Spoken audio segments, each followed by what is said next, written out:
दोस्तों, महिला आईपीएस अधिकारी भेष बदलकर भ्रष्टाचारी थाने के ऊपर नजर रख रही थी। वह एक भिखारन के रूप में थाने के बाहर बैठी हुई थी। पुलिस वाले उसे घसीटते हुए थाने के अंदर ले गए और अपशब्द बोलने लगे। फिर जो हुआ उसको जानने के लिए वीडियो में अंत तक बने रहना। दोस्तों, भोर की पहली किरणें जैसे ही शहर के आसमान को सुनहरे रंग में रंगने लगी, राजधानी की हलचलें भी धीरे धीरे जागने लगीं। लेकिन पुलिस मुख्यालय के तीसरे माले पर, जहां आईपीएस आरती सिंह का कार्यालय था, दीवार पर टंगी घड़ी सुबह के 5:15 पर बजा रही थी और आरती अब भी अपनी मेज पर झुकी हुई थी। उसके सामने रखी फाइलें शिकायतों से भरी हुई थीं। हर एक पन्ना किसी की बेबसी की कहानी कह रहा था। आरती सिंह एक नाम जो अब तक शहर के अपराधियों में खौफ और आम जनता के बीच उम्मीद बन चुका था। लेकिन आज उसके चेहरे पर चिंता की लकीरें साफ नजर आ रही थीं। उसकी नजरें उस फाइल पर अटक गईं जिसमें लिखा था, थाना रामपुर में गरीबों और भिखारियों को बिना किसी कारण के मारा पीटा जाता है, महिलाओं को गालियां दी जाती हैं और थाने में जबरन पैसे वसूले जाते हैं। शिकायत किसी अज्ञात व्यक्ति द्वारा भेजी गई थी, लेकिन उसमें लिखे शब्दों में सच्चाई की झलक थी। आरती सिंह ने कुर्सी से उठते हुए खिड़की से बाहर देखा।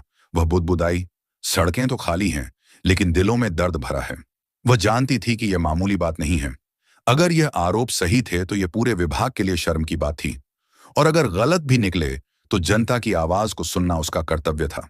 लेकिन सवाल यह था, क्या कोई उसे सच दिखाएगा? कोई पुलिस वाला उसे ईमानदारी से बताएगा कि थाने में क्या हो रहा है? शायद नहीं। अगर सच देखना है तो खुद जाना पड़ेगा। लेकिन आईपीएस आरती सिंह की वर्दी में नहीं, किसी और रूप में। यही सोचते हुए उसने अपनी मेज की दराज खोली और उसमें से एक पुराना अखबार निकाला। उसमें एक तस्वीर थी, एक भिखारन की, जिसकी आंखों में डर था और शरीर पर जगह जगह चोटों के निशान। यह तस्वीर उसी थाना क्षेत्र की थी। आरती ने तस्वीर को देखा और खुद से कहा, अब मैं देखूंगी वो चेहरा जो वर्दी से नहीं डरता लेकिन सच्चाई से कांपता है। उसने इंटरकॉम पर डीआईजी वर्मा को कॉल लगाया। सर, मुझे कुछ दिन फील्ड में रहना है। मैं एक जासूसी मिशन पर जा रही हूं, पर मेरी पहचान गुप्त रहेगी। ठीक है आरती, वर्मा साहब ने कहा, तुम पर भरोसा है, लेकिन ध्यान रखना, यह रास्ता आसान नहीं है। मुझे आसान रास्तों की आदत नहीं है सर, उसने मुस्कुराते हुए कहा और कॉल काट दिया। वह सीधे अपनी क्वार्टर की तरफ बढ़ी। रास्ते में किसी को भनक भी नहीं लगी कि यह अफसर अब एक भिखारन का रूप लेने जा रही है। वह जानती थी कि यह सिर्फ एक मिशन नहीं, बल्कि उसके अपने आत्मसम्मान और विभाग की साख की परीक्षा थी, न्याय की परीक्षा। अगले दिन वह नंगे पांव, फटी साड़ी में, चेहरे पर गंदगी और आंखों में दर्द का नाटक करते हुए रामपुर थाने के बाहर बैठी थी। लेकिन उसके मन में एक ही बात चल रही थी, अब सच्चाई अपने असली रूप में सामने आएगी, चाहे इसके लिए मुझे खुद को मिटाना ही क्यों ना पड़े। सुबह की धूप अब तेज हो चली थी, लेकिन आईपीएस आरती सिंह के सरकारी क्वार्टर के भीतर अंधेरा और रहस्य दोनों पसरा हुआ था। कमरे के अंदर एक कोना था जहां आरती ने पुराने कपड़ों की एक गठरी खोल रखी थी। ये वे कपड़े थे जो उसने एक पुराने केस के दौरान जब्त किए थे। फटी पुरानी साड़ियां, जजर चप्पलें और एक टूटी झोली। आज वही सब उसके लिए ढाल बनने वाले थे। आईने के सामने खड़ी आरती ने खुद को देखा। चमकती आंखों में आज गुस्सा नहीं, बल्कि एक अजीब किस्म की बेचैनी थी। वर्दी को एक ओर रखकर जब वह एक एक करके उन कपड़ों को पहनने लगी, तो उसे हर सिलवट में, हर दाग में, हर बदबू में जैसे उन गरीबों की तकलीफें महसूस होने लगी जिनके लिए वह यह रूप ले रही थी। उसने अपने लंबे बालों को खोलकर बेतरतीब तरीके से गूंद दिया, चेहरे पर मिट्टी मल ली और आंखों के नीचे कालिक लगा दी, ताकि उसकी पहचान पूरी तरह छुप जाए। अब वह आरती सिंह नहीं, बल्कि एक लाचार, बेसहारा भिखारन लग रही थी। कपड़े पहनने के बाद उसने खुद को आईने में देखा। एक क्षण के लिए उसकी आंखों में आंसू आ गए। यह कोई रूप नहीं था, यह एक पीड़ा थी जिसे वह जीने जा रही थी। उसने खुद से कहा, तुम्हें यह करना ही होगा, क्योंकि सच तक पहुंचने के लिए कभी कभी अपनी पहचान मिटानी पड़ती है। कमरे से निकलते वक्त उसने अपने मोबाइल का सिम निकालकर जला दिया। उसने एक पुराना कीपैड फोन लिया जिसमें कोई ट्रैकिंग नहीं थी। फिर उसने दीवार पर टंगी अपनी वर्दी की ओर देखा, जो गर्व और पहचान का प्रतीक थी। आरती ने बुदबुदाया, तुम यहीं रहो आज। जब लौटूं तो सच्चाई के साथ, और उस वर्दी पर एक नजर डालकर दरवाजा बंद कर दिया। बाहर निकलते ही उसने सबसे पहले पास की झुग्गी बस्ती की ओर रुख किया। वहां उसने कुछ लोगों से बात की, जिनमें अधिकतर प्रवासी मजदूर थे। उसने खुद को एक गांव से भागी विधवा बताया, जिसे उसके ससुराल वालों ने मारने की कोशिश की। लोगों ने उसे शक की निगाह से देखा, लेकिन उसकी आंखों का दर्द और गंदे कपड़ों ने उनके संदेह को हटा दिया। एक बूढ़ी औरत ने उसे अपने साथ बैठने दिया और एक रोटी थमा दी। आरती ने उस रोटी को ऐसे खाया जैसे हफ्तों से भूखी हो। उसका अभिनय नहीं, बल्कि उसके भीतर की पीड़ा अब सच में बदल रही थी। वहां से निकलकर वह स्टेशन की ओर गई, जहां रामपुर थाने की सीमा शुरू होती थी। उसने देखा कि कुछ पुलिस वाले वहां गश्त कर रहे थे, लेकिन उनकी नजरें केवल अमीरों की गाड़ियों पर थीं। गरीब तो जैसे इंसान ही नहीं। आरती ने मन में सोचा। शाम होते होते उसने अपना ठिकाना बना लिया था। रामपुर थाने के सामने की एक टूटी बेंच, जहां दिन भर के बाद कुछ भिखारी आकर बैठते थे। आरती भी उनके बीच जाकर बैठ गई, लेकिन हर पल उसकी नजरें थाने पर जमी थीं। उसने देखा कि कैसे एक गरीब महिला को सिर्फ इसलिए अंदर खींच लिया गया क्योंकि वह सड़क किनारे बैठी थी। कैसे एक शराबी पुलिस वाला भिखारियों से पैसे छीनकर गालियां दे रहा था। ये सब देखकर पूजा का खून खौलने लगा, लेकिन वह जानती थी अभी बोलने का समय नहीं है। अभी उसे और अंदर जाना है, थाने के भीतर, और इसके लिए उसे खुद गिरफ्तार होना होगा। कल मैं थाने के अंदर जाऊंगी जैसे बाकी गरीबों को घसीट कर ले जाया जाता है। तब मैं देखूंगी असली चेहरों को, असली इंसाफ की तस्वीर को। रात हो चुकी थी। आरती वहीं जमीन पर लेट गई, आंखें बंद की, लेकिन दिल में एक ही वाक्य गूंज रहा था, यह सिर्फ भेष नहीं, यह न्याय की शुरुआत है। अगली सुबह सूरज की किरणें जैसे ही रामपुर थाने की पुरानी धूल से सनी खिड़कियों पर पड़ी, वहीं बेंच पर लेटी आरती की आंख खुली। बीती रात उसने जैसे तैसे नींद ली थी, लेकिन शरीर टूटने लगा था। पेट में भूख की टीस और शरीर की थकान के बीच उसका इरादा और मजबूत हो चुका था।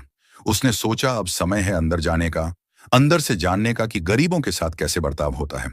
उसने पास से गुजरती एक महिला भिखारिन से थोड़ा सा मैला पानी मांगा और उसे अपने कपड़ों पर छिड़क लिया ताकि बदबू और ज्यादा तीव्र हो जाए। फिर उसने खुद को सड़क पर लुढ़का दिया जैसे बेहोश हो गई हो। कुछ ही देर में दो पुलिस वाले आए। एक ने कहा, अबे देख, फिर से एक पगली आ गई।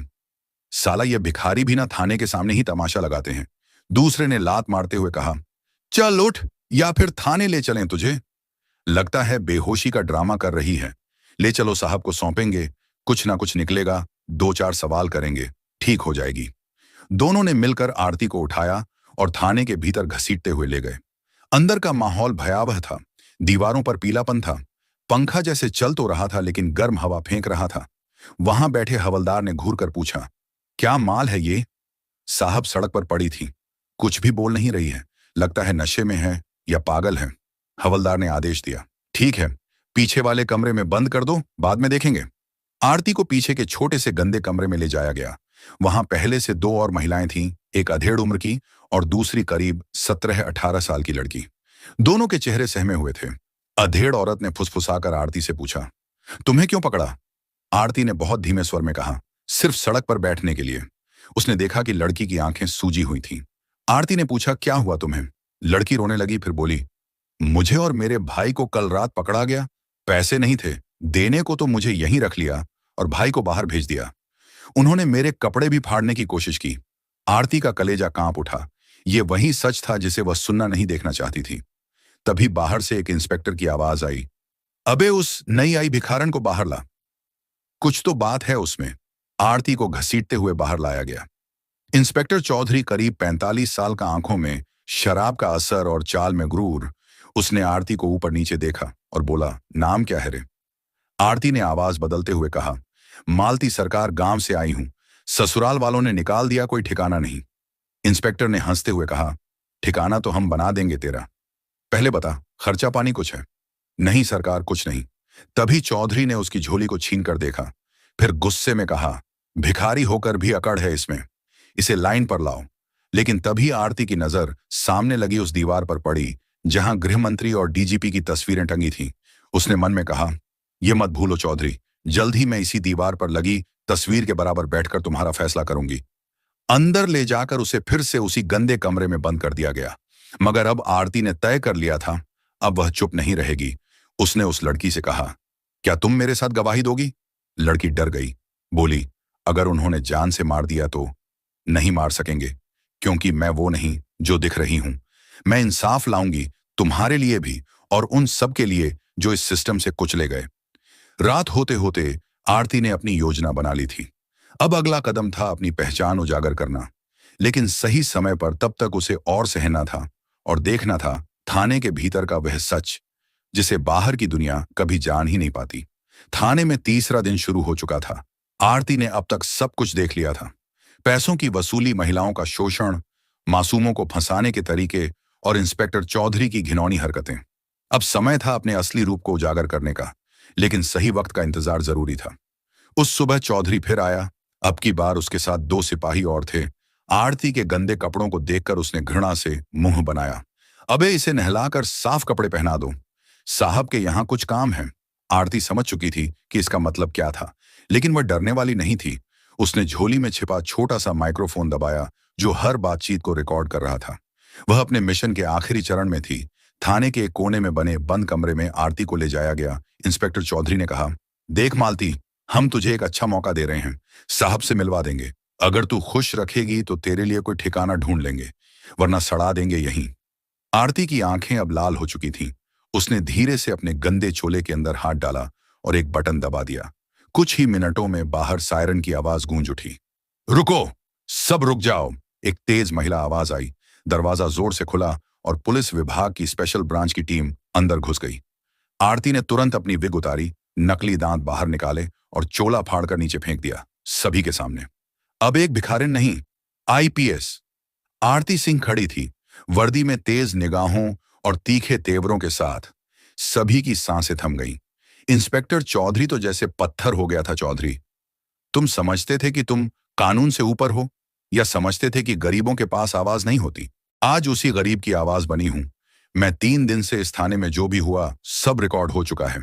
थाने का हर जवान सहम गया था। डीएसपी अरोड़ा ने आरती को सैल्यूट किया। मैम, हमें माफ कीजिए, हमें नहीं पता था कि आप खुद इस मिशन पर हैं। आरती ने कठोर आवाज में कहा, आप लोगों को पता होना चाहिए था। अगर तुम लोग अपनी ड्यूटी ठीक से करते तो मुझे यह करना नहीं पड़ता।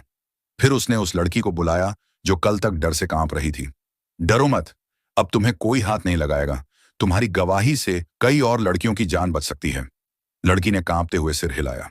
आरती ने कहा, आज से रामपुर थाने की सफाई शुरू होगी। हर गंदगी को साफ किया जाएगा, चाहे वह वर्दी में ही क्यों ना हो। इंस्पेक्टर चौधरी को गिरफ्तार कर लिया गया। आरती के आदेश पर पूरे थाने का स्टाफ जांच के घेरे में आ गया। वहीं उन महिलाओं को रिहा किया गया जिन्हें बिना अपराध थाने में रखा गया था। उस शाम जब आरती अपने ऑफिस में बैठी थी तो एक सिपाही ने आकर कहा, मैडम, मीडिया वाले इंतजार कर रहे हैं। आपके भेष वाले ऑपरेशन की खबर पूरे राज्य में फैल चुकी है। आरती ने एक लंबी सांस ली और कहा, कभी कभी इंसाफ की राह में खुद को मिटाना पड़ता है ताकि दूसरों की आवाज बन सको, लेकिन यह सिर्फ शुरुआत है। रामपुर थाने में भिखारिन बनकर घुसने और पूरी पोल खोल देने के बाद आईपीएस आरती सिंह पूरे राज्य में चर्चा का विषय बन चुकी थी। मीडिया चैनलों पर सिर्फ उसी की बातें थीं। लोगों में एक नई उम्मीद जगी थी कि कोई तो है जो वर्दी में रहकर भी वर्दी की गंदगी साफ कर सकता है। लेकिन सच्चाई यह थी कि जितना ऊंचा नाम हुआ, दुश्मनों की गिनती भी उतनी ही बढ़ गई। पोस्ट पर लौटते ही आरती ने थाने की पूरी संरचना बदलनी शुरू की। चौधरी जैसे भ्रष्ट अफसरों को निलंबित करके उनकी जांच शुरू करवाई गई। जो जवान ईमानदार थे उन्हें प्रोत्साहन मिला, लेकिन जो अब भी पुराने ढर्रे पर चलना चाहते थे उन्हें या तो सुधरना पड़ा या पद से हटना पड़ा। इसी बीच आरती को गुप्त सूचना मिली कि चौधरी के पीछे एक बड़ा गिरोह था जो थानों में फर्जी गिरफ्तारी, महिलाओं का शोषण और रिश्वतखोरी का नेटवर्क चला रहा था। यह नेटवर्क सिर्फ रामपुर तक सीमित नहीं था, यह राज्य के कई जिलों में फैला था। आरती समझ चुकी थी कि यह लड़ाई अभी शुरू हुई है। एक रात जब वह अकेले ऑफिस में अगले मिशन की योजना बना रही थी, तभी एक लिफाफा आया। बिना किसी नाम के खोलते ही अंदर एक धमकी भरा पत्र था। अगर ज्यादा ईमानदारी दिखाई तो अगला नंबर तुम्हारा है। जो चौधरी के साथ किया वही तुम्हारे साथ होगा। हमारे आदमी हर जगह हैं। आरती ने पत्र को ध्यान से पढ़ा और मुस्कुराई। डराओ मत, अब तो और भी हौसला मिल गया। अगले दिन वह सीधे डीजीपी ऑफिस पहुंची और वहां से स्पेशल टीम गठित करने की अनुमति मांगी। उसे अनुमति मिल गई और उसने अपने भरोसेमंद अफसरों को टीम में जोड़ा। टीम का नाम रखा गया न्याय दस्ते। अब न्याय दस्ते का पहला मिशन था उस नेटवर्क को उजागर करना जो सालों से वर्दी के पीछे छिपकर कानून को रौंद रहा था। आरती ने पहले रामपुर से लगे 4 थानों पर नजर डाली, जहां अक्सर संदिग्ध ट्रांसफर और गुप्त शिकायतें आती थीं। एक गुप्त ऑपरेशन शुरू हुआ। इस बार आरती खुद तो भेष बदल कर नहीं गई, लेकिन उसने महिला कांस्टेबल रीमा को एक युवती बनाकर भेजा जो खुद को घर से भगाई हुई बताती थी। देखना था कि थाने वाले उसके साथ कैसा व्यवहार करते हैं। रीमा को पहले थाने में घुसते ही संदिग्ध नजरों से देखा गया। कुछ देर बाद एक इंस्पेक्टर ने कहा, काम का बंदोबस्त कर देते हैं तेरे लिए, बस साहब से मिलना पड़ेगा। पूरी बातचीत वॉइस रिकॉर्डर में कैद हो रही थी। जैसे ही रीमा ने तय शब्द कहा, गंगा अब मैली नहीं रहेगी, आरती और उसकी टीम बाहर से अंदर घुसी। सबको रंगे हाथों पकड़ लिया गया। आरती ने कहा, अब ना सिर्फ चौधरी बल्कि तुम्हारे पीछे खड़े हर शख्स की बारी है। यह सिस्टम साफ होगा, एक एक गंदगी हटेगी। लेकिन जैसे ही न्याय दस्ते की यह कार्रवाई सफल होने लगी, अचानक आरती की कार पर एक दिन बम से हमला हुआ। वह बाल बाल बच गई। हमला साफ इशारा था, उसके खिलाफ कोई बहुत बड़ा और ताकतवर खड़ा है। डीजीपी ने आरती को कहा, अब तुम्हारी सुरक्षा बढ़ा दी जाएगी, लेकिन सावधान रहना, ये लोग सिर्फ सिस्टम से नहीं खून से खेलते हैं। आरती ने जवाब दिया, अगर मैं डर गई तो फिर वह लड़की जिसने मेरे सामने थाने में इंसाफ की भीख मांगी थी, उसका क्या होगा? अगर मैंने चुप्पी ओढ़ ली तो फिर यह वर्दी सिर्फ कपड़ा बन जाएगी। अब दुश्मन छिपे नहीं हैं, सामने आ चुके हैं। लेकिन यह भी तय है कि अब जंग सीधी होगी और आरती झुकना नहीं जानती। आईपीएस आरती सिंह के हौसले पर अब तक न जाने कितनी बार वार किए जा चुके थे। कभी धमकी भरे खत, कभी बम से हमला और कभी अंदरूनी राजनीति के जरिए। लेकिन हर बार उसने अपने इरादों को और मजबूत किया। लेकिन अब लड़ाई उस मोड़ पर आ गई थी जहां अकेले लड़ पाना मुश्किल हो चला था। कई ईमानदार अफसर भी अंदर ही अंदर इस सिस्टम की सड़ान से परेशान थे, लेकिन उन्हें दिशा देने वाला कोई नहीं था। आरती वो चिंगारी बन चुकी थी जो अब ज्वाला बनने जा रही थी, और इस बार वर्दी के लोग खुद उसकी ढाल बनने लगे थे। डीजीपी ऑफिस से एक विशेष बैठक बुलाई गई। बैठक में पूरे राज्य के जिलों के कुछ चुने हुए ईमानदार आईपीएस और एसपी स्तर के अफसर बुलाए गए। आरती ने वहां खड़े होकर पहली बार सार्वजनिक रूप से कहा, हम इस सिस्टम का हिस्सा हैं, लेकिन अगर हम चाहें तो इस सिस्टम को बदल सकते हैं। वर्दी अगर सिर झुकाएगी तो जनता क्या करेगी? अगर हम खुद ही कानून को बचाने के लिए खड़े ना हो तो फिर अपराधी वर्दी पहनकर घूमेंगे। आरती की बातों ने सभी को झकझोर दिया। वहीं पहली बार आरती को अपने जैसे सोचने वाले साथी मिले। कई अफसरों ने सामने आकर कहा कि वह भी इस मुहिम का हिस्सा बनना चाहते हैं। अब एक नहीं, कई थानों पर न्याय दस्ते के सदस्य तैनात कर दिए गए। हर जिले में आरती की टीम ने ऐसे अफसरों को चिन्हित किया जो या तो खतरा थे या सहयोगी। आरती की लड़ाई अब अकेली नहीं थी। एक दिन आरती को एक फाइल मिली जिसमें कई वर्षों से बंद पड़े मामलों की सूची थी। इनमें से एक केस पर उसकी नजर अटक गई। संध्या केस 2017 केस के अनुसार एक लड़की को थाने में आत्महत्या करने के लिए मजबूर किया गया था, लेकिन बाद में इसे नेचुरल डेथ बताया गया था। आरती ने उसी वक्त तय कर लिया कि अब पुरानी फाइलें भी खुलेंगी। उसने संध्या केस को दोबारा खोलने का आदेश दिया। केस की तह में जाते ही सामने आया कि उस समय भी चौधरी ही थाने का इंचार्ज था और संध्या के केस को दबाने के लिए पैसे और ताकत दोनों का इस्तेमाल किया गया था। अब आरती ने उस केस की फिर से जांच शुरू की और संध्या की मां को बुलाकर वादा किया, आपकी बेटी को इंसाफ मिलेगा। जितना समय बीत गया वह नहीं ला सकती, लेकिन जो बाकी है उसमें सच्चाई जरूर लौटेगी। आरती की यह संवेदनशीलता ही थी जो आम जनता को उससे जोड़ रही थी। पहले लोग पुलिस से डरते थे, अब भरोसा करने लगे थे। लेकिन जब पूरी वर्दी उसके साथ आने लगी, तभी कुछ बड़े नेताओं और अधिकारियों के चेहरे पर चिंता की लकीरें खींच गई। उनके लिए यह एक चुनौती थी। एक महिला आईपीएस जो भिखारिन बनकर आई थी, अब पूरे सिस्टम को चुनौती दे रही थी। एक गुप्त बैठक में कुछ प्रभावशाली लोगों ने कहा, अगर आरती यूं ही चलती रही तो हमारा सारा खेल खत्म हो जाएगा। इसे रोकना होगा किसी भी कीमत पर। लेकिन अब आरती को कोई रोक नहीं सकता था, क्योंकि अब वर्दी उसके साथ थी। उसकी टीम में सिर्फ अफसर नहीं, वह जज्बा था जो किसी भी व्यवस्था को बदलने का मादा रखता है। वर्दी का साथ मिलते ही आईपीएस आरती सिंह का हौसला आसमान छूने लगा था। पूरे राज्य में उसकी न्याय दस्ते की मुहिम रंग ला रही थी। हर जिले से भ्रष्टाचारियों की गिरफ्तारी हो रही थी और आम जनता अब थाने में डर नहीं, उम्मीद लेकर जाती थी। लेकिन जैसे ही यह सफाई का तूफान तेज हुआ, वैसे ही सत्ता के गलियारों में बेचैनी फैलने लगी। आरती के खिलाफ अंदर ही अंदर एक साजिश बुनी जा रही थी। साजिश इतनी चुपचाप थी कि किसी को भनक तक नहीं लगी, लेकिन इसका असर बहुत गहरा और व्यक्तिगत होने वाला था। एक दिन आरती को एक कॉल आया, मैडम आपके छोटे भाई रोहन का एक्सीडेंट हो गया है, हालत बहुत गंभीर है। आरती जैसे बिजली के झटके से कांप उठी। कौन अस्पताल? City hospital ward number 3। आरती तुरंत अपनी गाड़ी लेकर अस्पताल पहुंची। भाई को आईसीयू में भर्ती किया गया था। हालत नाजुक थी। डॉक्टर ने धीरे से कहा, हम कोशिश कर रहे हैं मैडम, पर दिमाग पर गहरी चोट है। आरती के आंसू थम नहीं रहे थे। एक पल को उसे लगा कि उसकी पूरी दुनिया लड़खड़ा गई है। लेकिन अगले ही दिन सीसीटीवी फुटेज से पता चला कि यह एक्सीडेंट नहीं, एक सोची समझी साजिश थी। गाड़ी का ब्रेक काटा गया था। आरती समझ गई कि यह वॉर उसी पर किया गया था। लेकिन चोट भाई को पहुंची। आरती ने खुद को संभालते हुए कहा, अगर मेरे भाई को कुछ हुआ तो मैं इस सिस्टम की एक एक ईंट हिला दूंगी। अब यह लड़ाई सिर्फ कानून की नहीं, उसकी खुद की हो चुकी थी। कुछ ही दिनों में आरती पर एक झूठा आरोप भी लगा दिया गया कि उसने एक निर्दोष को कस्टडी में पीट पीट कर मार डाला है। मीडिया में खबरें चलाई गई, विपक्षी नेता सामने आए और आरती को सस्पेंड कर दिया गया। आरती को अब समझ आ गया कि यह सिस्टम उससे डरने लगा है। लेकिन सस्पेंशन के बावजूद जनता उसके साथ थी। लोग सड़कों पर उतर आए। आरती मैडम को इंसाफ दो का नारा गूंजने लगा। इस बीच उसके न्याय दस्ते के अफसरों ने हर वो दस्तावेज, हर वो सबूत इकट्ठा किया जो उसकी बेगुनाही साबित कर सके। आखिरकार 2 हफ्तों की लड़ाई के बाद कोर्ट में आरती को क्लीन चिट मिल गई और उसे बहाल कर दिया गया। लेकिन इस बीच उसका भाई अब भी कोमा में थी। आरती हर दिन हॉस्पिटल जाकर उसका हाथ पकड़ती और कहती, तू हिम्मत मत हारना रोहन, दीदी अभी लड़ रही है, लेकिन एक दिन सब ठीक होगा। इस अध्याय का अंत बहुत भावुक मोड़ पर होता है। आरती सिस्टम से तो लड़ रही है, लेकिन अब उसका निजी जीवन भी उसकी इस जंग की कीमत चुका रहा है।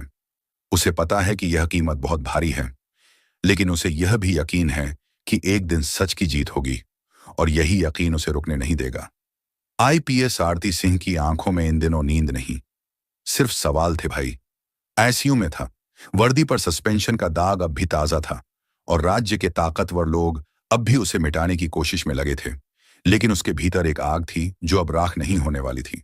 उसने तय किया कि अब सिर्फ भ्रष्ट अफसर ही नहीं, उन नेताओं को भी बेनकाब किया जाएगा जो इस पूरे सिस्टम की जड़ है। आरती जानती थी कि यह आसान नहीं होगा, लेकिन अब वह पीछे नहीं हटेगी। उसकी पहली योजना थी ऑपरेशन काली रात। यह एक गुप्त ऑपरेशन था जिसमें उसे अपने ही दस्ते के कुछ गिने चुने ईमानदार अफसरों के साथ भ्रष्ट नेताओं के अवैध लेन देन का पर्दाफाश करना था। आरती ने भिखारण के भेष में एक बार फिर से एक मंत्री के फार्म हाउस के बाहर निगरानी शुरू की। उसे खुफिया सूचना मिली थी कि वहां हर शुक्रवार रात को काली डील होती है, जहां अफसरों को खरीदा जाता है और अपराधियों को शरण दी जाती है। इस बार आरती के पास वायरलेस कैमरे, बॉडी रिकॉर्डर और अपनी टीम की चौकस निगरानी थी। रात के करीब 2 बजे आरती की आंखों ने वहीं देखा जो वह सुनती आ रही थी। कुछ सफेद कुर्ते वाले लोग आए, कारों से काले बैग निकले और अंदर ले जाए गए। आरती ने सब रिकॉर्ड कर लिया। उसी वक्त उसकी टीम ने फार्म हाउस पर रेड मारी। मंत्री, उसके दलाल और 2 भ्रष्ट अफसर वहीं रंगे हाथों पकड़े गए। नोटों के बंडल, नकली दस्तावेज और हथियार बरामद हुए। यह सब लाइव टीवी पर चला। आरती ने खुद प्रेस को बुलाया था। पूरे राज्य में हड़कंप मच गया। पहली बार किसी आईपीएस ने मंत्री को उसी की गद्दी से गिरा दिया था। जनता ने आरती को फिर से अपनी मसीहा घोषित कर दिया। सोशल मीडिया पर हैशटैग ट्रेंड करने लगा, पद की नहीं, बुझा रही है। डीजीपी ने आरती को खुद फोन कर कहा, आरती तुम्हें रोकने की कोशिश की थी, लेकिन अब लगता है कि तुम्हारा रास्ता ही सही है, आगे बढ़ो। वो दिन था और आज का दिन आरती की बहाली नहीं, उसकी पदोन्नति हुई। उसे पूरे राज्य के जन शिकायत निवारण सेल का प्रमुख बना दिया गया। वह हर जिले में न्याय चौपाल लगाकर जनता से सीधे जुड़ने लगी। उसका भाई रोहन भी धीरे धीरे होश में आने लगा था। जब उसने आंख खोली और बहन को देखा तो बस इतना कहा, तू जीत गई। दीदी आरती ने उसका हाथ पकड़ा और कहा, अब भी बहुत कुछ बदलना बाकी है। रोहन पर अब पीछे नहीं हटूंगी। जब पहली बार आरती को अपने काम का वह फल मिला जिसकी उसे कोई उम्मीद नहीं थी, लोगों का विश्वास अपने भाई की मुस्कान और सिस्टम के भीतर से निकली। एक नई रोशनी। अब इंसाफ सिर्फ दस्तक नहीं दे रहा था, दरवाजा तोड़कर अंदर आ गया था। आईपीएस आरती सिंह के जीवन की कहानी अब एक मिशन से बढ़कर आंदोलन बन चुकी थी। राज्य के हर कोने में उसका नाम गूंज रहा था, लेकिन वह जानती थी कि एक अंतिम लड़ाई अब भी बाकी है। वह ताकत जो पर्दे के पीछे से सब कुछ चला रही थी, जो भ्रष्ट नेताओं और अफसरों की भी मालिक थी। आरती के पास अब एक ठोस नाम था, सूरज प्रताप सिंह, एक उद्योगपति जिसे कभी किसी ने जेल नहीं भेजा था, क्योंकि वह खुद सिस्टम था। उसके इशारे पर कानून झुकता था। अफसर बदलते थे और नेता बिकते थे। आरती ने खुद उसके खिलाफ केस खड़ा करने का निश्चय किया, लेकिन इस बार उसने एक अलग रास्ता चुना। कानून के साथ साथ जनता की ताकत आरती ने राज्य भर में एक जन आंदोलन शुरू किया। सत्य का संकल्प हर जिले में आम जनता से अपील की गई कि वे भ्रष्टाचार के खिलाफ सबूत दें, अपनी कहानियां साझा करें। जनता जागी, हजारों पत्र रिकॉर्डिंग्स गवाहियां सामने आई, जिनमें सूरज प्रताप के कारनामे उजागर हुए। आरती ने खुद हाई कोर्ट में जनहित याचिका दायर की। कोर्ट ने तुरंत एसआईटी विशेष जांच टीम गठित की और आरती को उसका प्रमुख नियुक्त किया गया। एसआईटी की पहली ही रेड में सूरज प्रताप की 7 कंपनियों पर छापे पड़े। करोड़ों की बेनामी संपत्तियां, फर्जी बैंक खातों और नेताओं के नाम से फाइलें बरामद हुई। जांच के दौरान आरती को कई बार जान से मारने की धमकियां मिली। एक बार तो उसकी गाड़ी के नीचे बम भी लगाया गया, लेकिन किस्मत ने साथ दिया। अंत में कोर्ट में वह दिन आया जब सूरज प्रताप को जज के सामने पेश किया गया। आरती ने पूरे आत्मविश्वास के साथ गवाही दी। सबूतों के अंबार ने सूरज प्रताप की चुप्पी को भी तोड़ दिया। कोर्ट ने उसे 20 साल की सजा सुनाई। फैसला सुनते ही अदालत के बाहर हजारों लोग जुटे और जोरदार तालियों से आरती का स्वागत किया। आरती ने मंच पर खड़े होकर कहा, यह जीत मेरी नहीं है, उन सब की है जो सालों से अन्याय सहते आ रहे। आज मैंने वर्दी नहीं, इंसानियत का धर्म निभाया है। इसी के साथ उसके भाई रोहन को भी अस्पताल से छुट्टी मिल गई। आरती, उसका भाई और उसकी पूरी टीम उसी थाने पहुंचे जहां उसने पहली बार भिखारन का भेष बनाकर कदम रखा था। उसने वहीं पुरानी लकड़ी की बेंच पर बैठकर कहा, यहीं से सफर शुरू हुआ था और यहीं खत्म नहीं होगा। ये तो शुरुआत है। अब हर जिले में एक आरती खड़ी होगी। कहानी का समापन एक सशक्त संदेश के साथ होता है कि जब एक महिला ठान ले तो वर्दी या भेष मायने नहीं रखते, सिर्फ उसके इरादे इतिहास रचते हैं। तो दोस्तों, इस वीडियो में बस इतना ही। अगर आपको यह वीडियो पसंद आया हो तो इसे लाइक करना बिल्कुल ना भूलें। आपका एक लाइक हमें और बेहतरीन कंटेंट बनाने की प्रेरणा देता है। इस वीडियो को अपने दोस्तों और परिवार के साथ शेयर करें। हो सकता है यह वीडियो किसी की मदद कर सके। अगर आप हमारे चैनल पर नए हैं तो जल्दी से सब्सक्राइब कर लें, क्योंकि हम आपके लिए ऐसी ही जबरदस्त जानकारी लाते रहते हैं। सब्सक्राइब करने के बाद बेल आइकन जरूर दबाएं ताकि आपको हमारी हर नई वीडियो की नोटिफिकेशन मिले। हम पूरी कोशिश करते हैं कि आपको बेहतरीन कंटेंट दें। आपके सुझाव हमारे लिए बेहद खास हैं। कमेंट में हमें जरूर बताएं कि आपको यह वीडियो कैसा लगा। अगर कोई सवाल या सुझाव हो तो कमेंट में जरूर लिखें। आपकी राय हमारे लिए बहुत मायने रखती है। हमारे चैनल को आगे बढ़ाने में आपका समर्थन बहुत जरूरी है, इसलिए जुड़े रहें और सीखते रहें। जीवन में सीखने की कोई उम्र नहीं होती। हर दिन कुछ नया सीखना हमारी सोच को नया आयाम देता है। सफलता उन्हीं को मिलती है जो लगातार प्रयास करते रहते हैं। आपके प्यार और सहयोग से ही यह चैनल आगे बढ़ रहा है। आप सभी का इस सफर में साथ देने के लिए दिल से धन्यवाद। हमें उम्मीद है कि हम आगे भी इसी तरह आपके लिए बेहतरीन कंटेंट लाते रहेंगे। इस वीडियो को देखने के लिए आपका दिल से धन्यवाद। आप हमारे लिए सिर्फ दर्शक नहीं, परिवार हैं। हमारा मकसद सिर्फ जानकारी देना नहीं, बल्कि आपके जीवन में सकारात्मक बदलाव लाना है। इसलिए वीडियो को पूरा देखें और सीखें। कुछ नया करने का जज्बा हमेशा बनाए रखें। कभी हार मत मानिए, क्योंकि हार के बाद ही जीत होती है। मेहनत करते रहिए और खुद पर भरोसा रखिए। हर दिन कुछ नया सीखिए और दूसरों को भी सिखाइए। इसी सोच के साथ हम आपसे विदा लेते हैं। अगली वीडियो में फिर मिलेंगे नई जानकारी और नए जोश के साथ। तब तक खुश रहें, सुरक्षित रहें और सीखते रहें। मिलते हैं अगली वीडियो में। जय हिंद।